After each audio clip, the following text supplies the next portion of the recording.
Voy a presentar primero a los dos ponentes, Yael Queralt-Lange, que es doctora en Ciencias Políticas y profesora en la Universidad Pompeu Fabra, donde investiga en filosofía política y del derecho.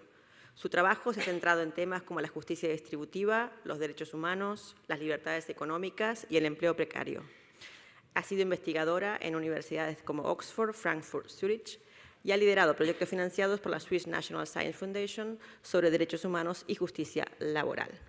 Actualmente cuenta con una distinción ICREA Academia y combina la docencia con la dirección de tesis doctorales y la colaboración en medios como El País y The Washington Post. Bienvenida. Y una vez más, presento otra vez a Santiago Gerchunov, que además es el autor del prólogo, del prólogo del libro, que lo recomiendo absolutamente al prólogo también. Doctor en Filosofía y profesor de Teoría Política de la Universidad Carlos III de Madrid. Nació en Buenos Aires y radicado en Madrid en 1997. Es autor de Ironía On y del reciente Un detalle siniestro en el uso de la palabra fascismo, ambos publicados por Anagrama. Su investigación gira en torno al pensamiento político contemporáneo, con un enfoque especial en la obra de Albert Hirschman, de quien ha editado y prologado varias obras en español. Fue fundador de la librería Muga y director editorial de los sellos Clave Intelectual y Siglo XXI. Combina la docencia con una intensa labor de divulgación y participación en debates públicos. Entonces, muy brevemente, voy a simplemente dar algunos datos sobre la obra que nos ocupa, que es Compromisos Variables, de acuerdo a su nueva edición. Ese es el título apropiado. Esta es una obra de 1982, ¿bien? Y digamos que el libro propone una idea central muy potente y muchas otras ideas complementarias y derivadas. Si yo comparara este libro con un mapa, diría que hay una carretera central y cientos de carreteras secundarias con puntos de interés, todos debidamente señalizados. Y esto hace de esto un libro muy interesante y muy complejo. La idea central es falsamente sencilla. Hirschman dice, las personas no tienen intereses fijos o racionales definidos de una vez y para siempre, sino que a lo largo de su vida oscilan pendularmente entre el compromiso con la esfera pública o la felicidad pública y la dedicación a sus intereses privados o vida privada. Este movimiento, Hirschman va a decir que no es un capricho, sino que se explica por cuestiones emocionales y cognitivas, y va a introducir la idea que la frustración genera una reevaluación de lo que consideramos valioso en un momento o en otro. Ese es el argumento central del libro. Entonces, nosotros en algún momento frustrados o aburridos por nuestra vida privada, nos movemos hacia la acción pública, donde a lo largo de un proceso de desgaste y surgiendo una nueva decepción, hay toda una teoría que él explica por qué esto pasa siempre y de una manera lo considera casi inevitable, retrocederíamos otra vez, no al mismo lugar, pero sí a la esfera privada una vez. Y bueno, este movimiento pendular es el argumento central del libro. Una cosa que me gustaría señalar, que está señalada, marcada por Santiago en el prólogo al libro, es que este libro no fue precisamente un éxito, al contrario. Y que quizás también es fruto de una decepción, porque la decepción tiene un papel muy fundamental como concepto teórico, pero hay una decepción personal de Hirschman, que él, Arthur Lewis, había sido Premio Nobel de Economía en 1979 y es un economista del desarrollo. Entonces Hirschman deduce que él no va a ser Nobel de Economía, lo cual le da una profunda decepción. Y es una de las consecuencias, digamos, de esto es el tema de este libro. El libro no fue un éxito y también es un libro un poco incomprendido. Yo ahora creo que, en cierto sentido, adelanta muchos temas que ahora veremos absoluta vigencia. De hecho, es quizás el tema más central de por qué leer a Albert Hirschman en el siglo XXI. Voy a mencionar algunas de las carreteras secundarias que se mencionan en el libro antes de dar la palabra a Santiago. Hay unos apuntes para una teoría de la felicidad, pública y privada. Apuntes para una teoría del consumo. Apuntes para una teoría del error. Para una teoría sobre la satisfacción laboral, una revisión del concepto de conciliación laboral, apuntes para una economía de la experiencia, en el sentido de vivir experiencias versus comprar bienes, que es una cosa que ahora está en todas partes, modos de vida minimalistas, es una cosa muy vigente, conflictos ecológicos, etcétera, etcétera. Hay cientos de grandes temas mencionados a lo largo de las páginas. Es un libro muy breve y de esto quizás hace la lectura, es un libro muy denso en cuanto a contenido, aunque el argumento es central y todos los demás puntos son muy interesantes. No quiero ocupar más tiempo porque vamos muy cortos, así que paso la palabra a Santiago, pero antes voy a poner el timer. A ver. Hola, ¿sí? ¿Va? Bueno, gracias otra vez, como me presentaron otra vez, gracias otra vez. Gracias a Janina, a Ricard. Y bueno, un gusto estar también en esta mesa, además de la inaugural. Un par de cosas antes de entrar en un poco el foco que nos pedían, que es tratar de ver la virtualidad, la potencialidad de la obra de Hirschman para pensar problemas contemporáneos, y ahí quiero ir, y como no hay mucho tiempo voy a tratar de centrarme en eso. A mí además, como señaló Aida, siendo sin duda de los grandes libros de Hirschman, el libro más frágil conceptualmente, con más problemas, más irregular, menos consistente, no hay duda de eso. Sin embargo, es un libro que tiene momentos verdaderamente deslumbrantes, ¿no? Como de descubrimiento, ¿no? Cosa que no es tan habitual en las ciencias sociales, y yo creo que especialmente, como sugería Aida, se ha vuelto muy contemporáneo. Creo que efectivamente cuando salió era difícil de verle de la virtualidad, la potencia teórica, y creo que según han pasado los años se ha vuelto de los libros más actuales de Hirschman. Ya vimos en la mesa anterior, y ya hice el chiste antes, salir a Voz y Lealtad es eterno por su capacidad de adaptarse casi a cada situación y permitir aplicarlo a todo, y la otra gran tríada, probablemente su obra más, creo yo, ¿no?, más consistente y más completa, que es la retórica reaccionaria, también, ¿no?, va a seguir, creo, no diría que por siempre, pero casi, ¿no? Perversidad, futilidad y riesgo nos van a seguir sirviendo para interpretar cosas durante mucho tiempo. Pero creo que en Compromisos Variables hay un par de iluminaciones sobre, voy a decir, sobre el siglo XXI, sobre todo sobre la vida pública en nuestra época, muy notables y muy impresionantes. Yo fue el primer libro que conocí de Hirschman, además de una manera bastante casual, y me arregló la tesis, nada más ni nada menos, ¿no? Estaba en un callejón sin salida teórico en mi tesis doctoral sobre el concepto de acción pública en Hannah Arendt, y una discusión de Arendt con el liberalismo político, y ni me acuerdo cómo llegué a este libro en su anterior edición, que era Interés Privado y Acción Pública, creo que porque vi Acción Pública, porque a mi papá le encanta Hirschman y siempre me hablaba de Hirschman, pero la parte económica, y nunca lo había leído, y me deslumbró justamente porque me mostró el camino de salida para comprender la lógica propia de la acción pública en nuestra época, ¿no?, que era lo que yo estaba intentando parir teóricamente, y a mí ya digo que me sirvió muchísimo. Antes de entrar en eso, aclarar, ya que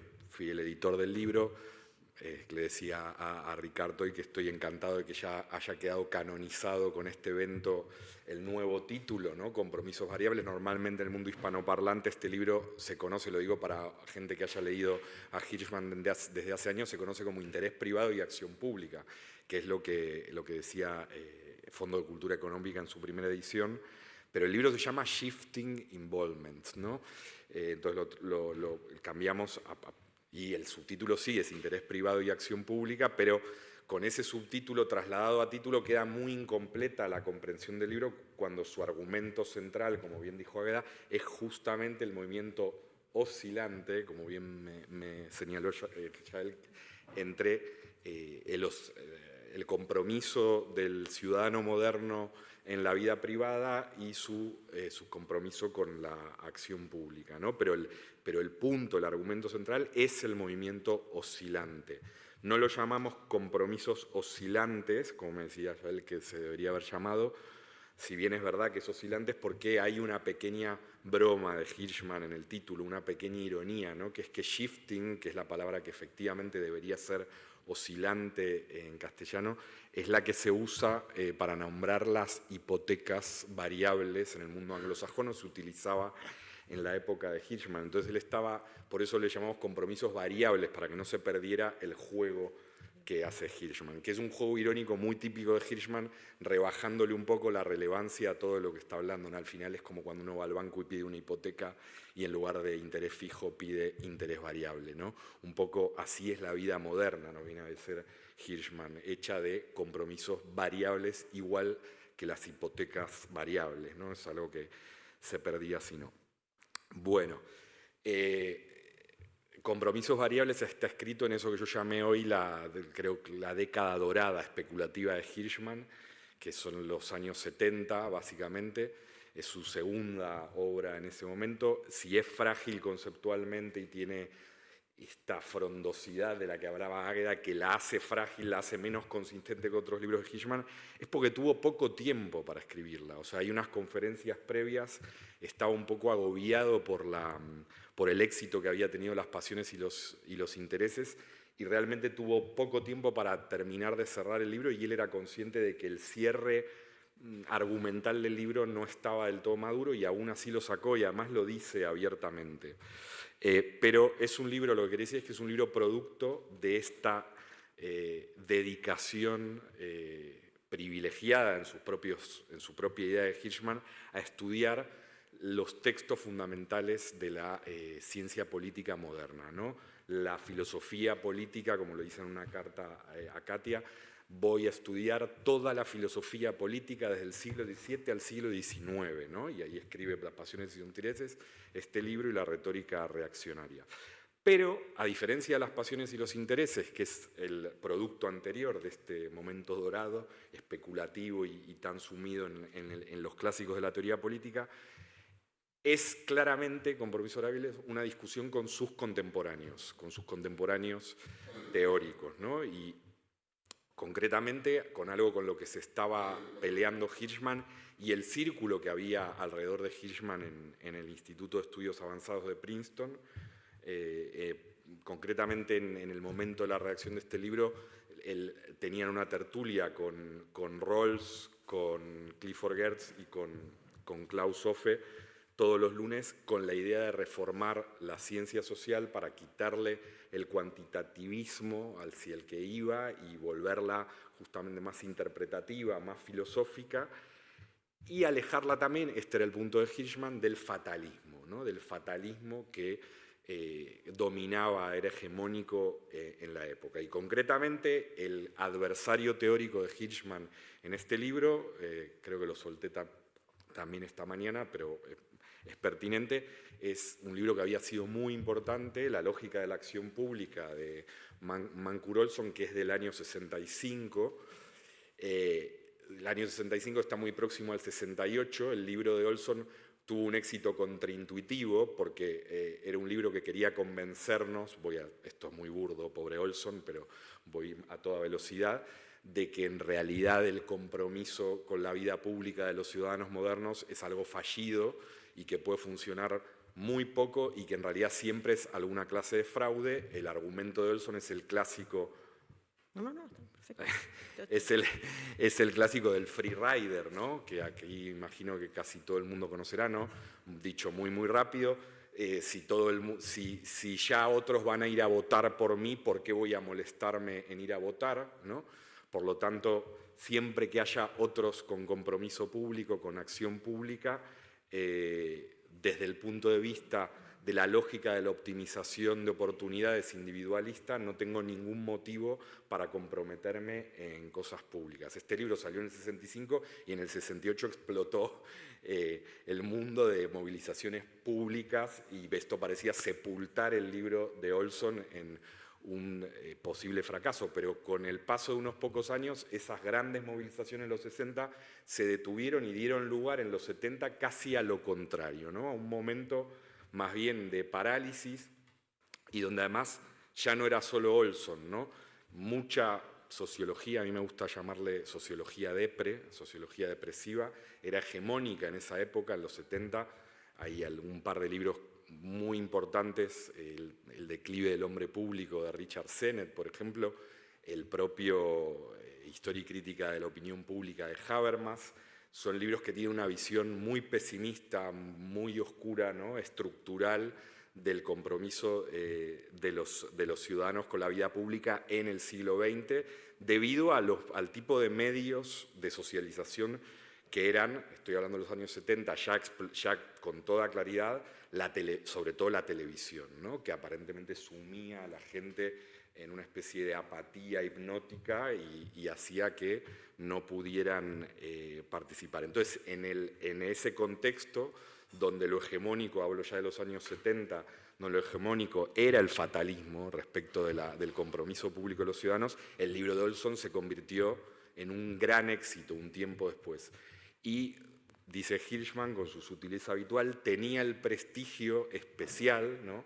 Este prestigio único de aquellas teorías que parecían falsas, pero de pronto la realidad parece darles la razón, ¿no? Esto, viene a decir Hirschman, aumenta el prestigio de un libro. O sea, que primero se haya equivocado y luego tenga razón, aumentaba y parecía imbatible, ¿no? Y Hirschman lo dice a sus pequeños contertulianos, John Rawls, le dice claramente que él quiere escribir un libro contra el libro de Olson, ¿no? Este es el proyecto. ¿Qué quiere decir que fuera un libro contra Olson? Bueno, era un libro contra Olson, pero en realidad era un libro contra una tradición que está incluida en parte en el argumento de Olson. El argumento de Olson es más amplio, pero en parte está incluida, y que sí era hegemónica en un sentido mucho más profundo que un libro, que era la lógica, podemos decir la lógica liberal, aunque el liberalismo tiene muchas declinaciones, pero el liberal en un sentido económico, la lógica según la cual podemos medir el comportamiento antropológico siempre en términos de optimización de oportunidades, ¿no? En todos los casos. Por un lado, el enemigo de Hirschman era esta lógica como una lógica imperialista conceptualmente, ¿no? Como si todos los comportamientos se pudieran medir de esta manera. Y por otro lado, porque no tienen por qué ser lo mismo, pero en el caso de Olson participaban del mismo argumento, y al mismo tiempo el fatalismo, el pesimismo respecto de la posibilidad de los individuos de comprometerse en la acción pública. Y Hirschman, aunque hace muchísimas cosas a lo largo del libro, y de hecho me voy a dejar de lado, además tenemos poco tiempo, toda la primera parte, que es una crítica, claro, voy a decir muy rápido, se trata de la fluctuación entre el compromiso con los intereses privados y los compromisos con la acción pública. Y el concepto intermedio de los dos, por eso aquí le agregué un subtítulo que no viene en el libro, pero a explicar, que es sobre el papel de la decepción en la vida política, en la vida pública. El concepto intermedio que usa como trasvase de un lado el interés privado a la acción pública ida y vuelta, oscilante, es la decepción. Es la decepción con el consumo privado lo que lleva al ciudadano moderno a la acción pública, y es la decepción con la acción pública la que lo lleva al interés privado. Y esta es la tesis fuerte de Hirschman: no hay solución posible, la cosa no cierra. Esto, si da tiempo después podemos hablar, era en cierto modo una reivindicación del viejo liberalismo político, que frente a la lógica voluntarista del hombre nuevo, del socialismo clásico, incluso a la Rousseau, pretendía un hombre unitario, no partido en dos, y además comprometido 100% con la vida pública. Aquí Hirschman claramente se ponía al lado en la clásica polémica entre Benjamin Constant y Rousseau, del lado liberal, del lado de Constant, diciendo, mira, muy bonita la antigüedad, donde lo que primaba era la vida en la asamblea y la vida pública era todo, pero en el mundo moderno ha nacido un nuevo ámbito, que es el de la vida privada, con unos intereses muy atractivos que el ciudadano moderno no puede desdeñar, y entonces, en todo caso, va a tener que tener el corazón partido entre lo público y lo privado. Pero estoy diciendo, ni me voy a meter en la parte en la que Hirschman explica que es interesantísima, la primera parte del libro, que es cuando explica sobre todo las decepciones con el consumo, con el interés privado, porque me parece que la parte más brillante y la parte que, como decía, ilumina nuestro presente es cuando explica bien la decepción con la vida pública y concretamente con cosas que uno, por lo menos yo antes de leerlo, no había imaginado, y es con un mismo descubrimiento que Hirschman refuta estos dos contendientes que digo que tenía, ¿no? La lógica de la optimización aplicada a todos los ámbitos de la vida y el fatalismo respecto del compromiso público. Y ese descubrimiento es que la lógica de la acción pública es una lógica que justamente no admite el concepto de ahorro de esfuerzos, el concepto de optimización de oportunidades. En el goce propio de la vida pública, y aquí Hirschman está recuperando la idea antigua de felicidad pública como recuerda también Hannah Arendt, la idea de felicidad pública como algo que es en sí mismo donde está identificado el esfuerzo y la satisfacción, y por lo tanto no hay ningún tipo de ahorro posible, ¿no?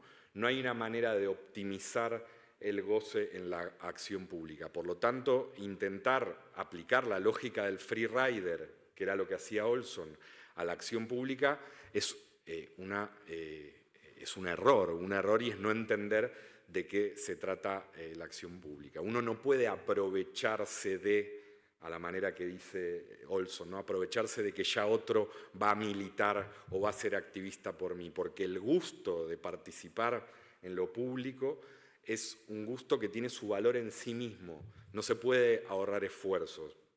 Yo entendí esto del todo, lo entendí mucho antes, pero hace un tiempo me invitaron a una boda, no sé si les pasó esto alguna vez, pero ahora está de moda en las bodas dar regalos, una boda progre, ¿no? Tengo que decir, pero que como regalo a los invitados nos daban apadrinar un árbol en el Amazonas, en la línea del ecoactivismo del que se habló antes, apadrinar un libro en un árbol en el Amazonas. Entonces te daban un código QR con el cual te podías meter después de la boda y veías cómo crecía tu árbol. Y yo mientras estaba ahí en la boda aburriéndome dije, a esto se refiere Hirschman. No se puede regalar activismo. O sea, ¿a mí qué me importa? O sea, si yo no decidí que quiero cuidar un árbol, a mí no me lo pueden regalar. No te pueden regalar compromiso político.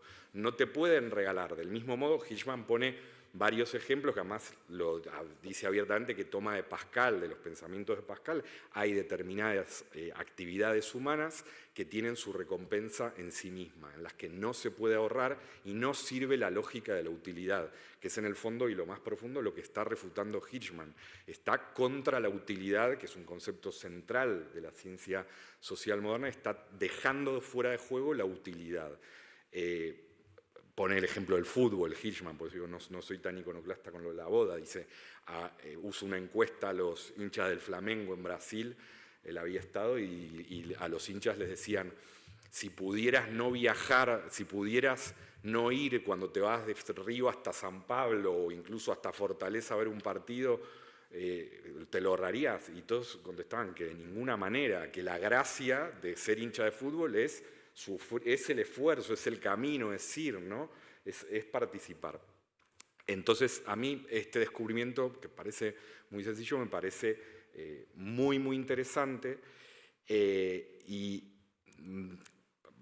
ya tengo que terminar, pero lo dejo picando para hablarlo. A mí me sirvió especialmente para cambiar el signo, yo ya lo estaba cambiando internamente, de la comprensión de la participación política digital, ¿no? De lo que yo llamo conversación pública de masas, que vamos a decirlo aquí, ¿no? Las redes, ¿no? Las demoníacas redes que solo sirven para el exhibicionismo, el narcisismo, la polarización y que son completamente inútiles y no sirven para nada. En efecto, su esencia puede ser completamente inútiles, pero dan de pronto un lugar para ese remanente de expresividad que Hirschman descubre que la acción pública moderna del cual la acción pública moderna adolece, y él da el ejemplo, no pude desarrollar esto que es muy importante, pero un minuto, Te lo doy.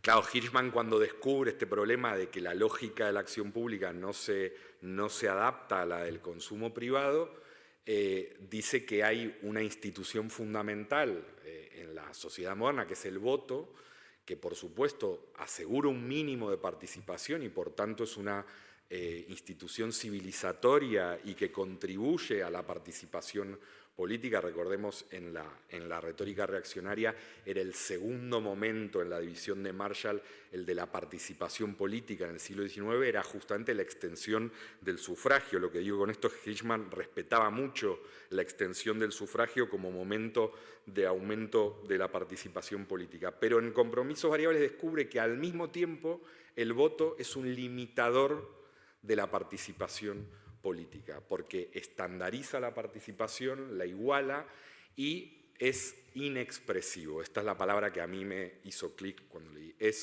El voto es una institución inexpresiva. Y Hirschman dice que al mismo tiempo que es inexpresiva, es la única verdadera institución de participación política en la modernidad. No hay otra. Más allá de que existan, él lo dice, las manifestaciones, los sindicatos, una serie de cosas, hay una decepción intrínseca a la limitación y a la estandarización de la participación política que implica el voto, que convierte al ciudadano moderno en alguien decepcionado esencialmente con la acción pública y este es el punto, por un déficit de expresión. Entonces, digo yo ahora, yo creo que esto que denostamos tanto de Internet, las redes, el narcisismo, el exhibicionismo y todo esto justamente viene a cubrir este excedente, este remanente de expresividad que Hirschman señala que hay, viene a dar cauce a una especie de deseo de expresión que ninguna otra institución pública permitía encauzar. Y en ese sentido, creo que los análisis que hemos hecho hasta ahora, que se han hecho hasta ahora, que son más bien depresivos, hubo un momento un poco ingenuo y optimista, ¿no? El nuevo Ágora, no sé qué, pero rápidamente ya vino el documental de Netflix y todo lo demás, y bueno, y ahora ni hablar, Elon Musk, el algoritmo y todo, y entonces lo peor que hay. Pero como decía hoy a la mañana, me salió improvisando cuando hablamos con Joan, probablemente Hirschman ante esto diría, como ante muchas cosas, sí, probablemente ese ideal del Ágora, probablemente lo que diría Hirschman, primero que nada, es que lo que está equivocado es ese ideal de Ágora antigua, pulcra y perfecta, ¿no? Y en ese Ágora antigua, de hecho lo sabemos con estudios, también había narcisismo y también había pura expresión del yo y aparición de quién es uno, pero probablemente no sea la panacea la conversación pública de masas digital, pero desde luego metió en juego una cosa nueva que no existía antes, que la institución del voto, la democracia representativa como tal, había neutralizado. En este sentido, siempre que lo releo me acuerdo de uno de los más grandes críticos del liberalismo moderno, de la democracia representativa, Carl Schmitt, que habla de la neutralización de lo político, ¿no? Intrínseca a la democracia representativa. Bueno, yo creo que en cierto modo la conversación pública de masas digital es una desneutralización de lo político, es una expansión, como contaba Jan antes, no sé a quién citaba, una hiperpolitización de la realidad, ¿no? Ahora es al revés, lo público lo ha invadido todo. Y esto no tiene por qué querer decir nada bueno, aclaro, porque desequilibra por completo el equilibrio de la democracia representativa que mantenía el voto, eso es lo que ve Hirschman, como una institución que contiene y que equilibra. Pero desde luego es un desequilibrio hacia lo democrático, eso es lo que tenemos que asumir. Es una expansión de lo democrático tan grande que lo desborda todo y probablemente genera unos desequilibrios y unos problemas muy grandes de los que nos quejamos todo el tiempo, ¿no? La posverdad, las mentiras, el algoritmo, todas estas cosas. Pero creo que a la luz de Hirschman, ahora si sale lo podemos discutir, tiene una virtualidad y una potencia enorme y responde a un movimiento histórico que viene desde la antigüedad hasta hoy, ¿no? Yo creo que la conversación pública de masas digital viene a saldar una deuda democrática pendiente desde el siglo IV a.C. Bueno, termino con esto. Perfecto. Yael, cuando quieras. Bueno, gracias a los organizadores y a esta casa por acogernos y por supuesto, pues a todos los que habéis venido, ¿no? Antes en la comida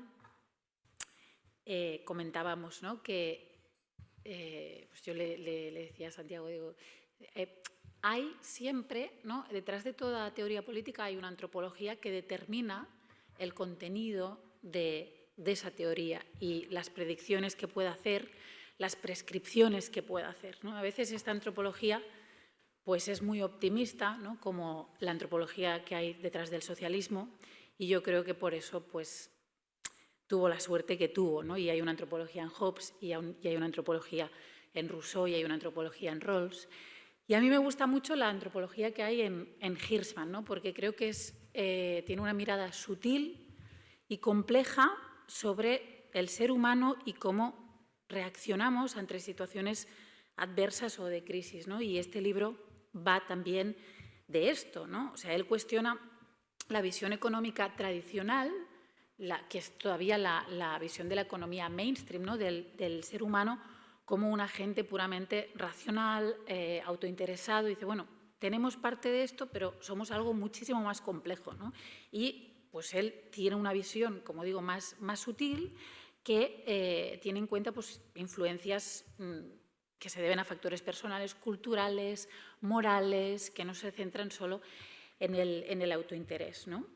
Entonces, ellos han explicado ambos muy bien esta idea, ¿no?, de los compromisos oscilantes, variables, y a mí me gusta porque es una idea que creo que es realista, ¿no? O sea, es una antropología que no permite explicar ni a mesías, ni mártires, ni héroes, permite explicar pues, la vida de la gente como nosotros, ¿no?, la gente que se ha involucrado mucho en movimientos sociales, que sé que aquí pues, hay gente, ¿no?, y explica pues, las contradicciones, la fatiga moral, la decepción, la tarea para mí absolutamente hercúlea, ¿no?, de vivir en un mundo ideal, perdón, en un mundo no ideal, con gente con la que estás en desacuerdo, ¿no?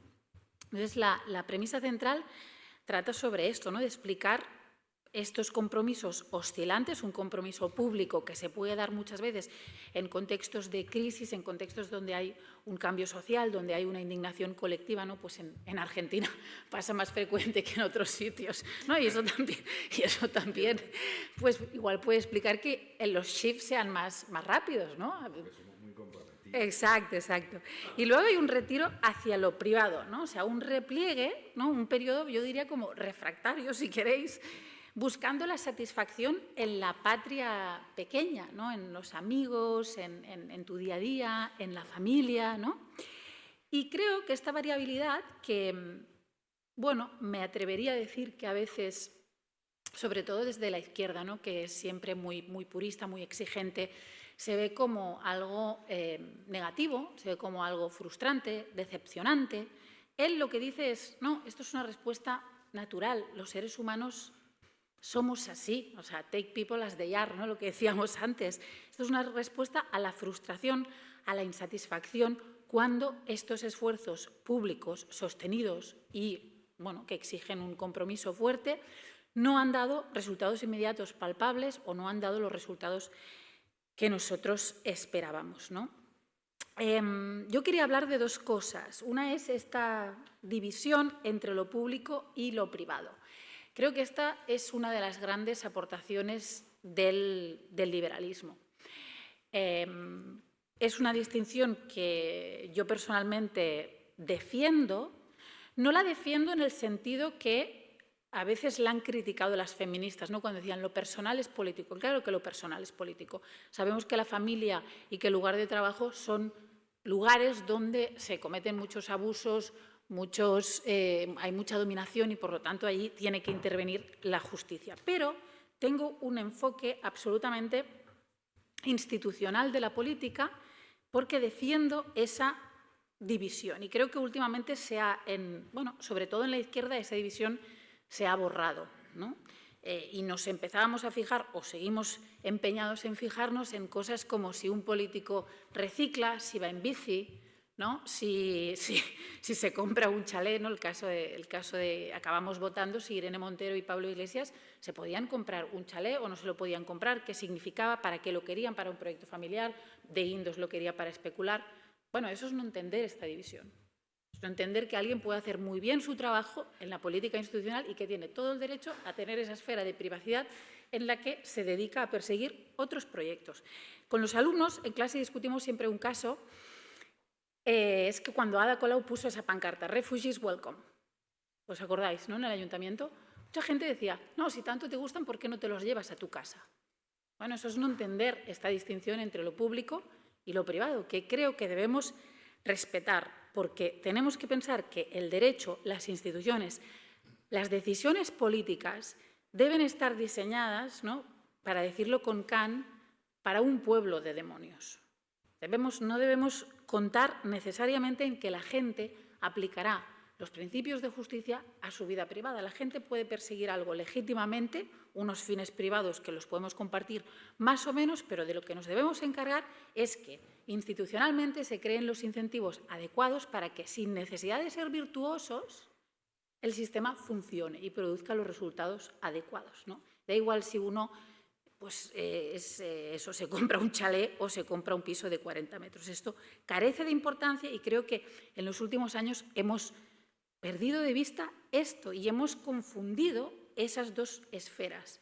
Y a lo que ha conducido esto, el riesgo de borrar la distinción entre lo público y lo privado, es que acabamos juzgando a los individuos por sus actos privados en lugar de juzgarlos por las decisiones públicas que toman, que son las que nos afectan a todos, ¿no? Y creo que eso es importante. Pero yendo a la tesis más central del libro, porque a mí Janina me pidió, bueno, ¿por qué no hablas de los shifting involvements y de los commitments y del auge de la extrema derecha, ¿no? Bueno, creo que el auge de la derecha, si queréis extrema derecha, derecha radical, derecha populista, no la derecha civilizada, porque creo que esta distinción se puede hacer, ¿no? No estamos hablando de, pues, qué sé, Merz en Alemania, sino que estamos hablando de alternativa por Alemania, ¿no? Que lo otro, pues, liberalismo conservador tiene unos fundamentos propios con el que uno puede simpatizar más o menos, pero no trata de, o sea, no es esto a lo que me refiero, ¿no? Creo que el auge de esta extrema derecha se puede explicar bastante bien recurriendo a este movimiento oscilante. ¿Qué es lo que creo que ha pasado en muchos ámbitos? Pues que la derecha se ha aprovechado, también alguna izquierda, ¿no? Esta escisión de Die Linke, ¿no? El partido de esta mujer Sara, no sé, no me acuerdo cómo se llama. ¿Qué es lo que ha pasado? Que creo que se ha aprovechado de esta frustración, esta decepción que ha venido dada por, bueno, que ciertos compromisos públicos eran muy exigentes y no hemos visto su fruto o no lo hemos visto suficientemente bien, ¿no? Y os pondré algunos ejemplos si queréis, luego discutimos. Un ejemplo claro son las políticas verdes y todo el tema relacionado con el cambio climático, ¿no? Tenemos pues, unas movilizaciones importantes a partir del Acuerdo de París de 2015 que dan lugar a una serie de políticas centradas en reducir las emisiones, promoviendo políticas ambientales, ¿no? Relacionadas con la transición energética, impuestos al carbono, restricciones a las industrias contaminantes, cosas que hemos vivido nosotros en Barcelona, ¿no? Pues todo el tema de las emisiones, las restricciones a la circulación, etcétera, etcétera. La gente se moviliza, hay un cierto entusiasmo, Greta Thunberg, pero por supuesto gente menos visible, pero a medida que estas políticas empiezan a generar costes económicos significativos, ¿no? Aumento de los precios de la energía, pérdida de trabajos en sectores industriales, algunos grupos perciben que esto tiene un coste importante en sus vidas y que, bueno, pues tampoco se percibe inmediatamente todo esto lo hacemos ¿por qué?, ¿no? Bueno, ¿qué es lo que pasa? Que aparece, pues, Alternativa por Alemania, aparece, pues, Trump, ¿y qué defienden? Defienden el empleo, ¿no? Soluciones muy sencillas, ¿no? Como volver, pues, a un tipo de consumo más contaminante y presentan todas estas políticas, todo este compromiso como una cosa elitista que no acaba beneficiando a la gente en su esfera privada, ¿no? Este es un ejemplo. Otro ejemplo, si queréis, la crisis de los refugiados también en 2015, ¿no? En 2015, sobre todo a partir de la guerra de Siria y otros conflictos, ¿no? Pues que más latentes, pues en Irak, en Afganistán, hay una movilización, sobre todo en Alemania, ¿os acordáis, no? Todas las políticas de Angela Merkel, ¿no? Aquello que ella decía, podemos hacerlo, wir schaffen das, ¿no? Podemos, unidos podemos. Bueno, todo esto, ¿no? Toda esta respuesta de aquí hay gente sufriendo, Europa va a responder, que vengan los refugiados, vamos a repartírnoslos de una manera civilizada, vamos a tratar de compensar a los países que están asumiendo unas cargas más significativas. Bueno, hay unas políticas que son no de fronteras abiertas, ni mucho menos, pero son políticas infinitamente más flexibles y más generosas que las últimas, ¿no? El último, que son del año pasado, se han endurecido muchísimo en el último año, ¿no? ¿Qué es lo que pasa? Pues que a medida, lo mismo que con el cambio climático, a medida que estas políticas van teniendo un impacto real o imaginario en la vida de los ciudadanos, aparece esta como, bueno, empezamos a hacer esto, pero ¿por qué lo hacíamos? ¿Qué ha pasado con estos inmigrantes? ¿No se han integrado? Y entonces ahí surge un discurso que apela a esto, ¿no? A lo desconocido, a el choque de culturas, nos están robando nuestros trabajos, o sea, va a los intereses privados de la gente y decirles, mira, estos compromisos que vosotros habéis asumido no solo no os han beneficiado, sino que han empeorado vuestra situación. Creo que ha pasado algo muy parecido y, de hecho, recientemente Donald Trump ha tomado una decisión respecto a esto con el tema de la ayuda humanitaria, ¿no? O sea, la ayuda humanitaria, en un momento de conciencia, ¿no? De lo que el mundo desarrollado podía contribuir o incluso le debía al mundo menos desarrollado en los 70, ¿no? Como consecuencia, pues, de todo el proceso de descolonización, justicia, reparaciones históricas, etcétera, pues se llega a un compromiso de dar el 0,7% del PIB de ayuda en desarrollo, ¿no? Este 0,7 no solo, se cumplió en algunos países, ¿vale? Sobre todo en las democracias escandinavas, pero aquí no. Y lo que hemos visto es que en momentos de crisis, por ejemplo, España en 2008, antes del 2008, España era un donante bastante generoso en comparación con otros países en situación similar a la suya. ¿Qué es lo que pasa en 2008? Hay la crisis económica y lo primero que se hace es vamos a cortar la ayuda al desarrollo. Trump ha hecho lo mismo hace muy poco. Y yo creo que aquí hay que analizar también qué es lo que ha pasado, o sea, de dónde viene ese agotamiento, esa frustración.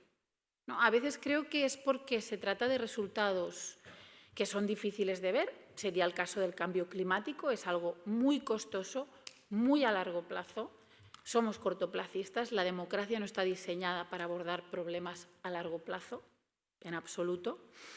A veces creo porque se trata de problemas muy complejos, como el tema de los países en vías de desarrollo, ¿no? Que es como, nosotros podemos estar transfiriendo recursos, pero a veces esta no es la solución, porque requieren unas transformaciones de muy largo alcance. Entonces, no sentimos que ahí se está transformando nada, parece alguien que te dice, oye, mira, que es que este dinero mejor para la gente de aquí, ¿no? Y creo que hay casos, yo no sé si queréis, luego discutimos, si creéis, no sé, es algo que yo tengo o sea, no le veo un diagnóstico tan claro como estos 3 ejemplos que os he puesto, pero creo que hay algo de eso también con el feminismo.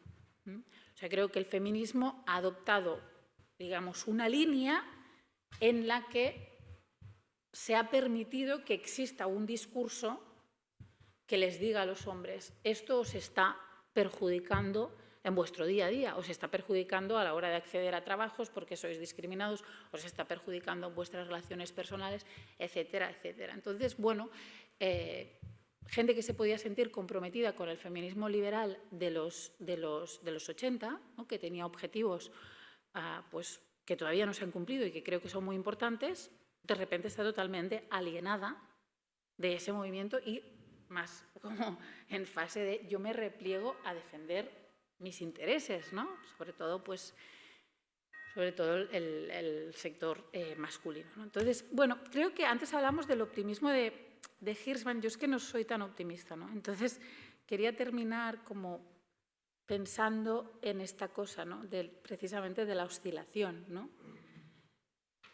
Claro, el optimismo está ahí, el optimismo está en pensar que nos iremos a defender nuestros intereses privados o nos replegaremos en nuestra familia, nuestro trabajo, nuestro consumo, pero que eso también producirá un agotamiento, un desencanto, que hará que vayamos otra vez a defender pues, los intereses más colectivos, lo público.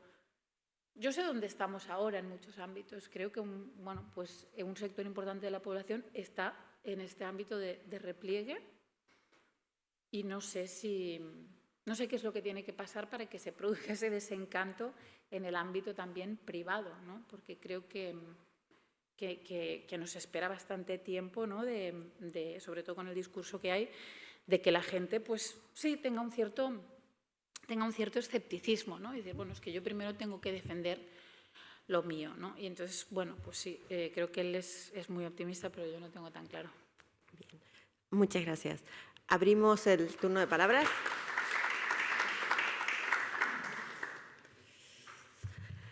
Ahí, al fondo, allí, hacia al fondo, la primera.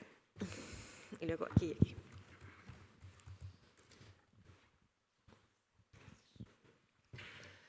Bueno, gracias por las dos charlas, muy interesantes. Tenía como una pregunta a cada una. La primera, sobre la última charla, has hablado de este repliegue, este auge de la extrema derecha como frustración o desencanto con cierto tipo de políticas públicas. Y en concreto has dado un ejemplo que me gustaría como comentar brevemente, pero para abrir una pregunta, has dicho algo así, creo, como que parte del desencanto con las políticas climáticas venía por los costes percibidos en contraposición al esfuerzo que requieren, y has hablado del aumento del coste de la energía por la transición a las renovables, ¿no? Entonces, mi matiz es que creo que esto no es cierto empíricamente, digamos, ¿no? Como que de hecho es más bien al contrario, como que en Europa específicamente la transición a las renovables ha permitido una menor subida del precio de la energía, y lo que ha mantenido un precio muy alto es una combinación del diseño del mercado, ¿no?, marginalista, y una gran dependencia de la energía fósil que se importa, porque, como se ha dicho antes en otra charla, en Europa no hay recursos fósiles prácticamente.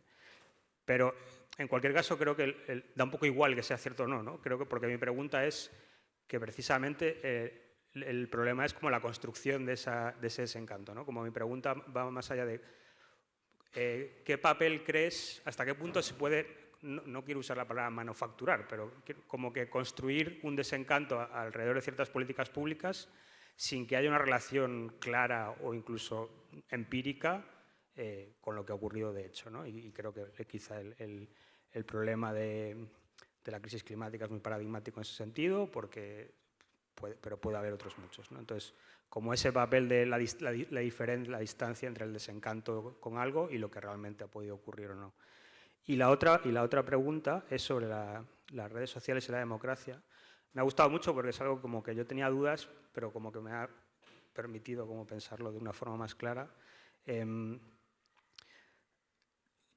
Mi sensación es que las redes sociales han democratizado como la conversación pública, como que antes había unos guardianes de la conversación pública, ¿no?, gatekeepers o como se le quiera llamar, una élite que decidía qué se podía decir en público y cómo se difundía, y a quién se difundía y cómo. Las redes sociales creo que han de facto democratizado esa realidad. Ahora muchísima gente puede difundir su opinión y cualquiera puede seguirles o no.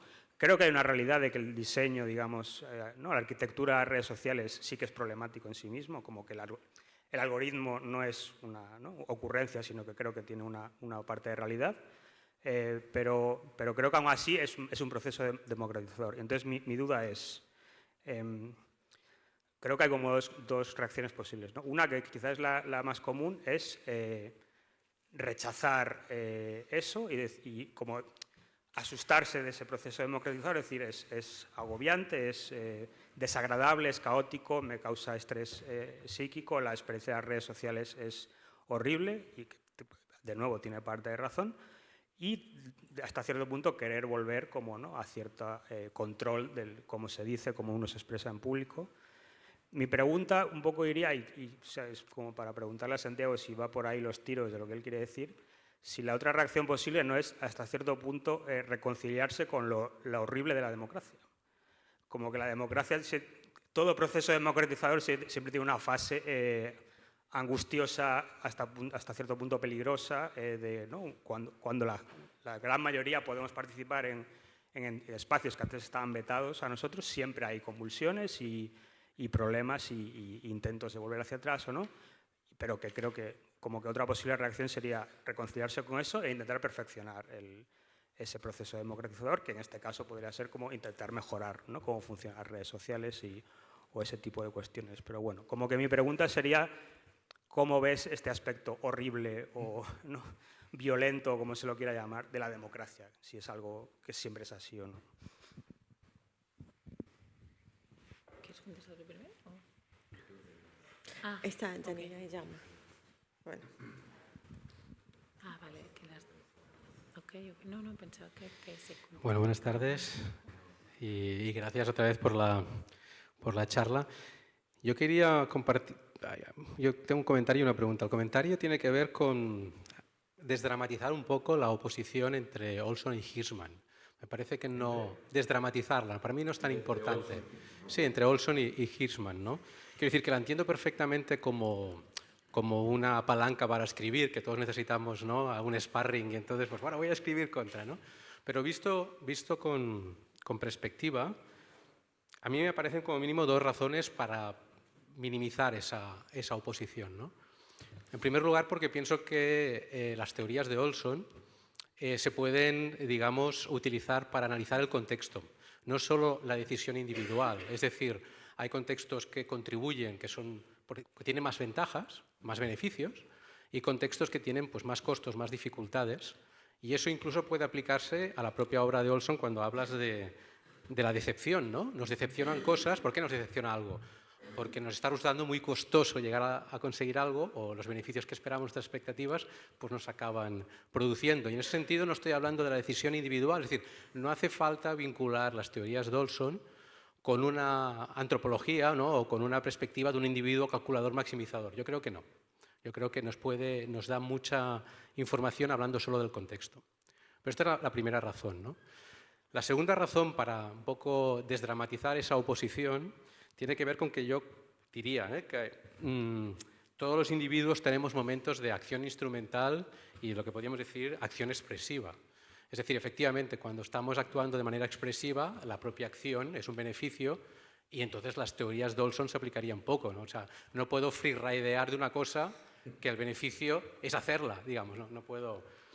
Pero vamos, ¿no? Pero a veces sí, por ejemplo, no sé, a mí puedo pensar que en muchos casos una huelga, ¿no?, pues yo busco sobre todo el beneficio. A mí no disfruto mucho con la huelga y si me la puedo ahorrar, mejor. Si la hacen mis compañeros, mejor. Si al final ese bien público acaba teniendo también, pues, un interés para mí. Por lo tanto, esa oposición yo creo que, bueno, la minimizaría un poco y además, voy acabando y a hacer la pregunta, creo que, ¿no?, el vínculo cada vez más importante con las neurociencias, ¿no?, nos ayuda un poco a pensar las neurociencias en el sentido de que hay momentos en los que ejercemos acciones, digamos, más instrumentales y momentos, ¿no?, en una parte de nuestro cerebro que ejercemos de una manera más expresiva, o incluso culturas que interpretan esos momentos de manera diferente y situaciones que nos hacen ser o bien tener una acción expresiva o una acción, digamos, más instrumental. Incluso las redes, que un poco se señalaban como un elemento de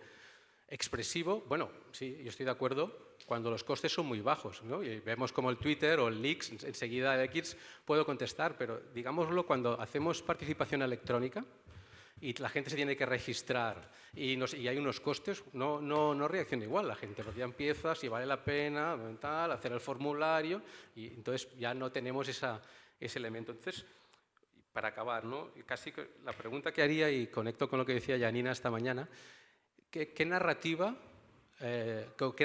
os imagináis que pueden contribuir a que en la política haya más acción expresiva que solo puramente instrumental? Digamos, ¿qué cuestiones podrían llevar a activar esa parte del cerebro?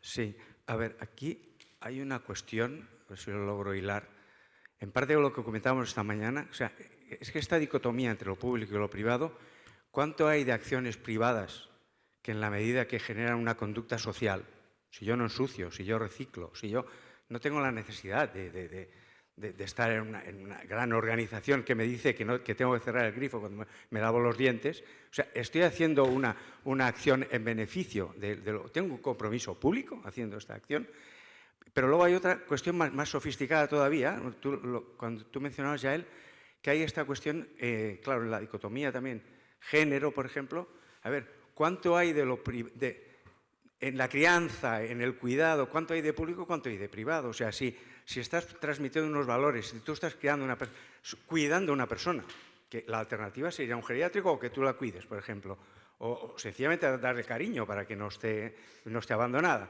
Y todo eso, incluso hay cosas que se pueden hacer hasta colectivamente, sin necesidad de que tenga que ser una acción pública.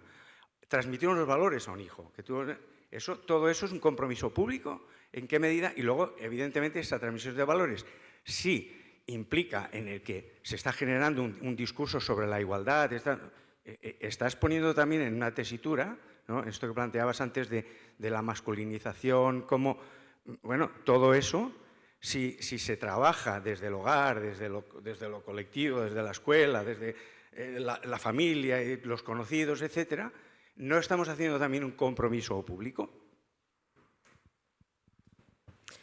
Queda aquí en Janina. Y con esto ya cerramos la primera ronda de preguntas, por favor. Gracias. Pues yo muy rápido también porque nos vamos quedando sin tiempo, pero tenía esta cuestión de la narrativa que creo que ya se ha dicho y no quiero que sea como un agregado muy grande al tema de las redes, pero creo que de fondo está la cuestión de la autoridad. Y ahí está todo el punto. Quiero decir, y se vincula mucho con lo que dijo Yael también, ¿no? Y con la narrativa. O sea, la crisis de la representación es justamente una crisis de la posibilidad de articular una narrativa pública, de convencer desde ahí, creo que conecta con lo que decía Jan, sobre a veces hay prejuicios sin base empírica sobre cómo afectan o no los refugiados o cómo afecta o no. Entonces tenemos eso por un lado y por otro lado yo creo que Internet ha acelerado, o las redes sociales han acelerado esa crisis de autoridad, ¿no? Y por eso tenemos tanto negacionismo, tanto anticiencia, tanto antivacuna. Y ahí, eso, lo dejo ahí para no alargarme, pero creo que es un tema también. Okay. Bueno. Bueno, vale, a ver, es que tengo mala memoria. No, sobre lo último, o bueno, quizás sobre eso porque estaba relacionado con, y luego voy ahí. A ver, yo creo que los casos que he mencionado, el cambio climático, políticas medioambientales, energéticas, temas de inmigración y temas de ayuda al desarrollo, creo que en el feminismo está pasando otra cosa, pero estos tres tienen algo en común, y es que son problemas de una gran magnitud, son problemas que van más allá de lo que puede hacer un Estado dentro de sus fronteras, y son problemas que uno implementa unas políticas, o implementa es una palabra un poco, pues pone en marcha unas políticas y no se verán en esa legislatura y a lo mejor tampoco en la siguiente, si es que es reelegido, ¿no? Entonces creo que el problema está ahí, que es que son cosas a largo plazo difíciles de ver, difíciles a veces de encontrar. O sea, Sí, vamos, la gente se está aquí, ¿no? Venga y reciclemos, y los coches eléctricos, y las zonas sin tal, y no sé qué. Bueno, ¿y qué? ¿Y el cambio climático? Bueno, no sabemos el contrafáctico de qué pasaría si no hubiésemos hecho estas políticas. Pero hay un discurso, ¿no?, que es como, mira, todo esto no está siendo suficiente, no sirve de nada, ¿no? Ya no hace falta entrar en no ha sido suficiente, ya directamente el negacionismo del cambio climático o el negacionismo de que sea culpa nuestra, que son dos cosas distintas, ¿no? Bueno, esto es un terreno abonado para que te venga alguien y te diga, oye, ¿qué no ves que esta política de los coches, ¿no?, de quitar el diésel en realidad está perjudicando pues, a los camioneros que tienen que entrar, que son los pobres, que tal y que cual? O sea, digamos que del compromiso a gran escala para el mundo, para las generaciones futuras, a largo plazo, de todo esto que es muy exigente, pero que no se ve, esto se contrapone con, es que no puedes circular con este coche hasta tu lugar de trabajo y te lo tienes que cambiar. Bueno, ahí lo tienes. O sea, estamos comparando dos cosas que, bueno, una está claramente en desventaja y creo que hay un terreno abonado para el desencanto y la desilusión respecto a estas. Lo mismo con los inmigrantes, sí, venga, pues que vengan unos cuantos y los refugiados y tal. ¿Solucionamos el problema? No, porque aparece una nueva crisis y salen no sé cuántos millones más de personas que necesitan ayuda, ¿no? Entonces, yo creo que quienes están peor son fácilmente seducidos por un discurso que dice, vamos, ¿y si nos preocupamos primero por solucionar tus problemas, ¿no? Las cosas que afectan a tu trabajo, a tu bienestar, a tu consumo, etcétera, etcétera? Y creo que esto es así. En el caso de la inmigración, la gente tiene una idea absolutamente equivocada de cuántos inmigrantes hay, piensan que hay muchos más de los que hay, piensan que están más desempleados de lo que realmente lo están, piensan que consumen más recursos de la seguridad social de los que realmente consumen, pero el relato ya se ha instalado. Y entonces, claro, para mí es una cosa que creo que la izquierda no está entendiendo bien, sinceramente lo digo.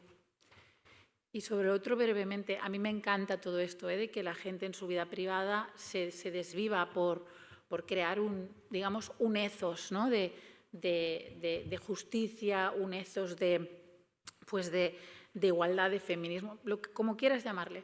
Pero mi punto es que no se puede confiar en la buena voluntad de la gente, pero no porque no sea buena la gente. Puede serlo, pero puede no serlo. Entonces yo creo que esta idea, ¿no?, de Kant, de legislar para un pueblo de demonios, es que incluso si la gente no hace las cosas del todo bien, esto va a funcionar. Vamos a crear los incentivos para que esto funcione. Sí, a veces, claro, hay que utilizar, pues no podemos depender. La gente puede dar caridad.